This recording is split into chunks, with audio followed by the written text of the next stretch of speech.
Сайн байцгаана уу? Цагаавал эмнэлгийн эмчний Нинжмаа байна. Та бүхэндээ өнөөдөр жирэмснээс хамгаалах Прогестой агуулсан тариа буюу эмэгтэйчүүдийн ярьж зарснаар 3 сарын тарианы талаар мэдээлэл хүргэе.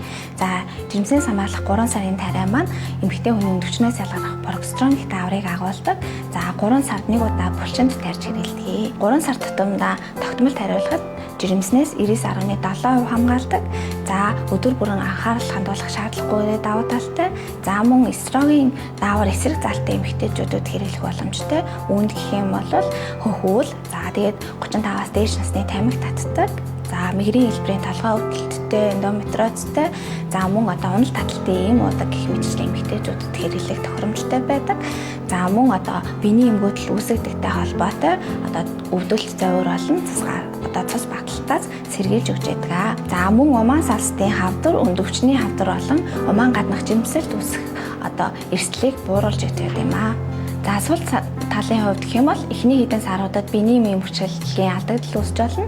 Үүнд нь биений эмгүүдэл болон мөчлөггүйц алдах зэрэг шинжүүд илэрж болно. За, мөн эстроген даавар цуснд багасны улмаас бэлгийн харьцааны үед өвдөх, хурааших, хорсох зэрэг зовирууд илэрж болно. За, хэрвээ та энэ хүн аргыг сонирхож явах юм бол мэрэгжлийн эмчит хандаж өөр тохирох эсгийг нэгтгэлсний дараа тариулах боломжтой шүү.